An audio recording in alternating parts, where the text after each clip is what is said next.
What's up, guys? Welcome back. I hope you're in the mood for another comfort food classic because today I'm showing you my recipe for collard greens. But before I do that, please take a second to subscribe to the channel.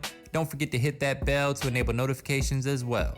Every delicious pot of collard greens start with a good stock, so we're gonna dice up some celery along with one white or yellow onion, doesn't really matter. Just peel the skin off your onion. You can leave them halved like that. I really recommend starting with your own stock because it just adds so much more flavor. Speaking of flavor, look at these delicious smoked turkey wings and turkey necks. You can use either or both like me, followed by your veggies and then 2 quarts of chicken stock. You can use water if you don't feel like using chicken stock. Also, you can use low sodium, that way you can tweak the amount of salt that you add to your broth. Little cameo appearance by yours truly. I also like to add about a tablespoon or 2 of Better Than Bouillon chicken base. There's a lot of flavor in this stuff here. I highly recommend it. You can find it at most grocery stores in the chicken broth aisle. It has a very concentrated flavor. You want to bring this to a boil for a couple hours, checking on it occasionally. If your water evaporates too much, you can add a little bit more stock or a little bit more water. But basically what you're trying to accomplish here is get that meat to fall off the bone. I'm going to add a couple tablespoons of garlic paste just to kick up the flavor a little bit more. And we're just going to let this continue to simmer, again, until the meat falls off the bone. That's what we're looking for. Now it's time to clean our collard greens. I know there's a million ways to do this, so please feel free to tell me how you do it in the comments, but I like to fold the collard green leaf over the stem like so, and then just rip it apart like that.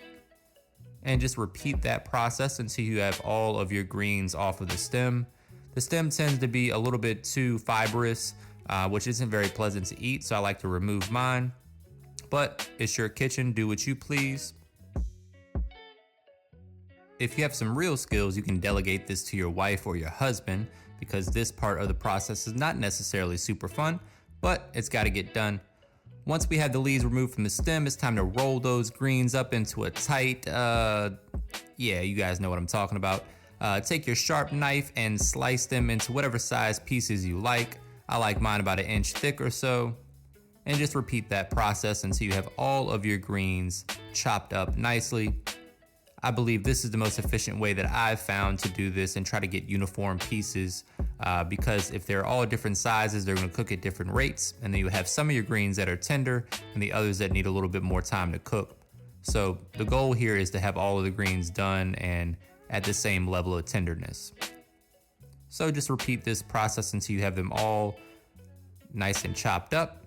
Then we're going to place them in a big mixing bowl with some cold water. You definitely want to get in there with your hands and make sure that you remove any dirt or particles off of the collard greens.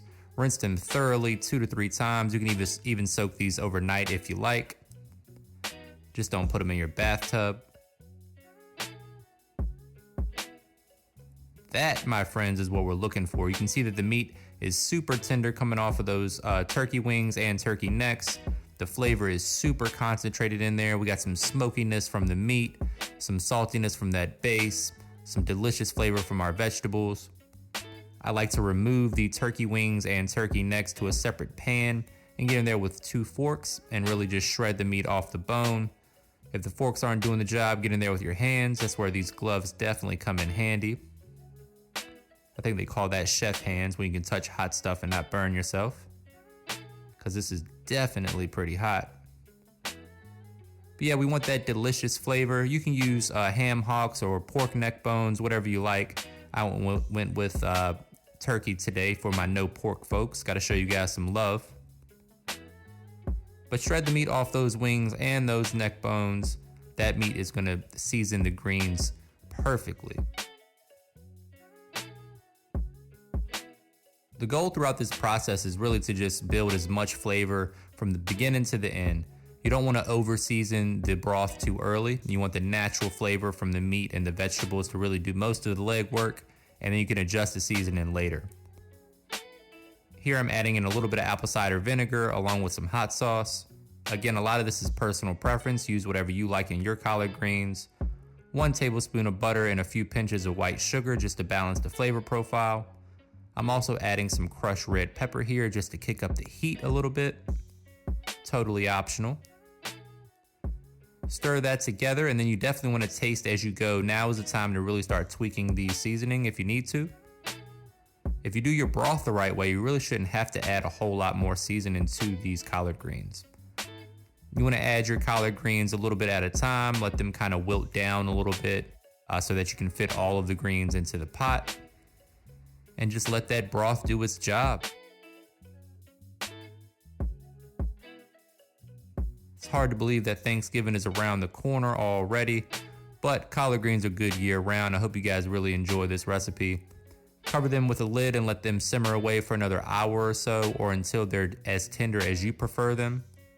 They should also turn a nice dark green color like you see here. After another 15 or 20 minutes, you want to taste them for tenderness and seasoning.